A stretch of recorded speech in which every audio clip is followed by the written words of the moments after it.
نحمدہ ونصلی علی رسولہ الکریم الحمدللہ رب العالمین والصلاة والسلام علیک سید الانبیاء والمرسلین اما بعد فاعوذ باللہ من الشیطان الرجیم بسم اللہ الرحمن الرحیم السلام علیکم ورحمۃ اللہ وبرکاتہ۔ امید ہے آپ تمام سامعین خیریت سے ہوں گی اور اچھے حالوں میں ہوں گی، علم دین خوب حاصل کر رہی ہوں گی اور اسے دوسروں تک بھی پہنچا رہی ہوں گی۔ جیسا کہ آپ سب کو معلوم ہے، ہم نے ذکر کیا تھا کل کے لیکچر میں کہ جو نماز کے فرائض ہیں وہ 7 ہیں، جن میں سے ہم نے 2 فرائض پر کلام کر لیا ہے۔ آج جس فرض پر ہم کلام کریں گے وہ قراءت ہے، یعنی نماز کا تیسرا فرض۔ قراءت کا مطلب جان لیتے ہیں۔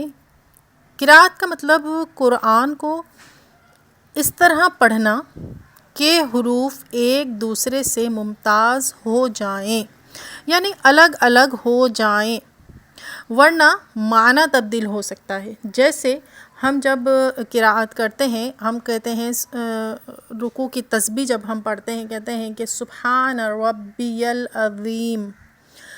اگر ہم نے اسے عظیم پڑھ دیا تو یہ زا کا جو ہے وہ مخرج ادا ہو رہا ہے، اور زا یعنی کہ ایسا لگ رہا ہے کہ ہم زا ادا کر رہے ہیں، ٹھیک ہے۔ تو زا اور غو میں کتنا فرق ہے، ان کے اسی طرح معنی بنیں گے، معنی بالکل بدل جائیں گے۔ تو اس لیے قراءت کا مطلب کہ ہر لفظ کو الگ کر کے اور ان میں امتیاز کر کے پڑھنا، فرق کر کے پڑھنا کہ ثا کون سا ہے، ذال کون سا ہے، زا کون سا ہے، سین کون سا ہے اور ثا کون سا ہے، ٹھیک ہے۔ تو ہر کا ایک اپنا مخرج ہوتا ہے، ان کو وہیں سے ادا کریں گے تو وہ لفظ ٹھیک طرح سے جو ہے وہ ادا ہو سکتا ہے۔ مثال کے طور پر سورہ اخلاص کا پہلا لفظ قل ہے، قل حلق کے اوپر والے حصے سے، جیسے تالو کہتے ہیں جسے، اوپر والا جو حصہ ہوتا ہے وہاں سے یہ ادا ہوتا ہے حلق، ٹھیک ہے۔ لفظ قوف کا جو لفظ ہے، جو نقطوں والا قوف ہوتا ہے، موٹا پڑھا جاتا ہے، حرف مستعلیہ ہے، اور اس کو حلق کے اوپر والے حصے یعنی تالو سے ادا کرتے ہیں۔ اوپر کے حصے سے ادا کریں گے تو قل پڑھا جائے گا، لیکن اگر اسے کل پڑھ لیا، قل کل، ٹھیک ہے۔ آپ دونوں فرق دیکھیے، موٹا پڑھیں گے، حلق کے اوپر حصے ادا کریں گے، اور اگر لفظ کل یعنی ڈنڈی والے کاف سے پڑھ لیا جو باریک پڑھا جاتا ہے تو اس کے معنی ہی بدل جائیں گے، پورے معنی بدل جائیں گے۔ نماز میں پڑھ رہے ہیں، نماز فاسد ہو جائے گی۔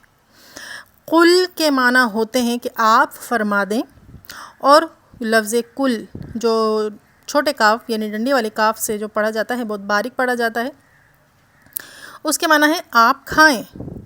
تو اسی طرح بہت سے لفظ ہیں کہ جن کو اگر ممتاز کر کے نہ پڑھا جائے تو ان کے معنی بدل جاتے ہیں اور پھر نماز نہیں ہوتی۔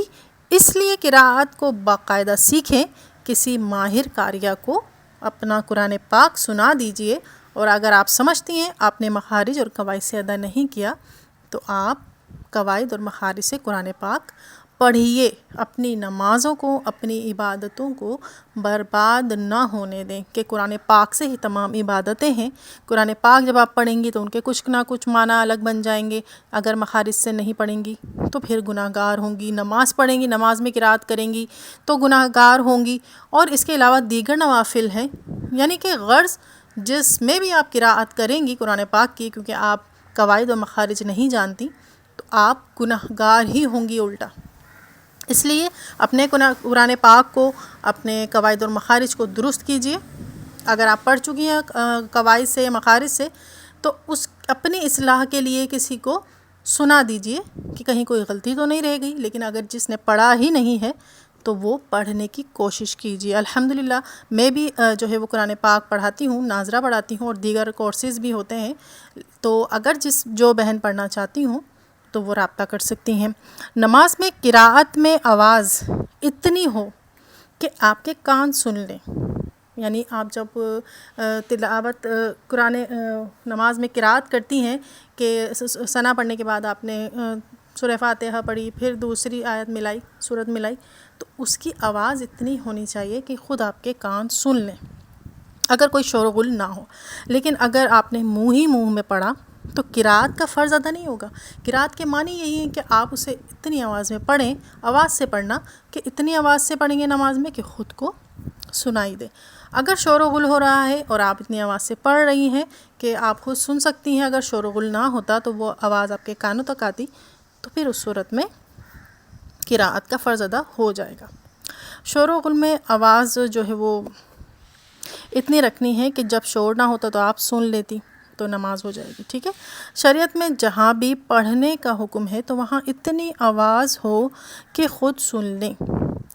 اسی طرح دیکھیں طلاق کا بھی یہی حکم ہے کہ جب شوہر طلاق دیتا ہے، دیتے وقت اگر وہ اکیلا ہے تو وہ اپنی بیوی کو طلاق دے رہا ہے، ارادہ کر رہا ہے، تو وہ کیا کرے کہ اگر اس نے طلاق دی تو وہ خود اپنے الفاظوں کو سن لے، ٹھیک ہے۔ اگر وہ دل میں سوچ لیتا ہے تو زبان سے جب تک ادا نہ کرے گا طلاق نہیں ہوگی، اور زبان سے ادا کیا اس نے اور اتنی آواز سے کہ خود نے سن لی تو پھر طلاق واقع ہو جائے گی، چاہے بیوی سنے یا نہ سنے۔ اچھا، تکبیر کہتے وقت، تکبیر کبھی بھی ذبح کرتے وقت کہتے ہیں، قسم کھاتے وقت، تو یہ شرعی قسم ہوگی، یہ اس میں اتنی آواز ہونا ضروری ہے کہ وہ خود سن لیں۔ اور شرعی قسم وہی ہوتی ہے جس کے توڑنے پر پھر کفارہ ادا کرنا ہوتا ہے۔ قرات کا فرض کسی بھی سورت کو پڑھنے سے ادا ہو جائے گا، یعنی اگر ایک آیت بھی پڑھ لی سورہ فاتحہ کے بعد، آپ نے ایک آیت بھی پڑھ لی تو آپ کا فرض جو ہے وہ ادا ہو جائے گا۔ اگر سورہ فاتحہ نہ پڑھی، کیونکہ اسے پڑھنا واجب ہے، تو نماز نہیں ہوگی، نماز جو ہے وہ آپ کو دہرانی پڑے گی۔ پھر قرآن کی تلاوت جب نماز میں کریں تو ٹھہر کر اچھے طریقے سے ادا کریں۔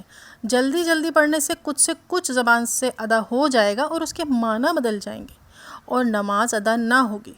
اسی لیے نماز کو پرسکون انداز میں اور ہر چیز سے جو ہے وہ فارغ ہو کر نماز ادا کریں، کہ تاکہ آپ کا ذہن کسی اور کام میں نہ اٹکا رہے، کہ جب آپ کا دھیان جو ہے وہ نماز میں بٹ جائے، کام میں لگا رہے گا تو نماز میں آپ کا دھیان بھی بٹے گا اور قرات بھی اس سے متاثر ہوگی۔ نماز میں ہرگز جلدی نہ کریں۔ قرآن کریم کو بھی ٹھہر کر پڑھنے کا حکم ہے، کہ جیسا کہ قرآن کریم میں فرمایا گیا کہ وَرَتِّلِ الْقُرْآنَ تَرْتِیلًا، حضور علیہ السلام سے یہ کلام فرمایا، اور تم امت مسلمہ کے لیے یہ حکم ہے کہ قرآن پاک کو ٹھہر کر پڑھو۔ تو یہ حضور صلی اللہ علیہ وسلم کے لیے فرمایا گیا، تو لیکن وہ تمام امت مسلمہ کے لیے بھی یہی حکم ہے۔ تو آپ دیکھیے کہ اگر جلدی آپ نے قرآن پاک پڑھا تو آپ جو قرآن کے جو قاعدے کے قواعد وغیرہ ہیں وہ ادا نہیں کر پائیں گی، جیسے کہ اگر حرف مدہ کو کھینچنا ہے جہاں پر، وہاں آپ نے اس کو جلدی سے پڑھ دیا تو حرکات جو کہ زبر زر پیش ہوتے ہیں ان کو جلدی پڑھتے ہیں تو وہ حرف مدہ قائم مقام ہو جائے گا حرکات کے، تو پھر وہ حرکات کے قائم مقام جب آئے گا تو اس کے معنی بھی حرکات کے مطابق ہو جائیں گے، تو بھی معنی تبدیل ہو جائیں گے۔ تو اس چیز میں ہمیں بہت زیادہ خیال رکھنا ہے، جیسے کہ لا جو کہتے ہیں، لا اگر ہم کھینچ کے پڑھیں گے تو اس کے معنی ہوں گے نا، یعنی نہیں، اور اگر ہم اس کو جلدی پڑھ دیں گے لا تو اس کے معنی ہو جائیں گے ضرور۔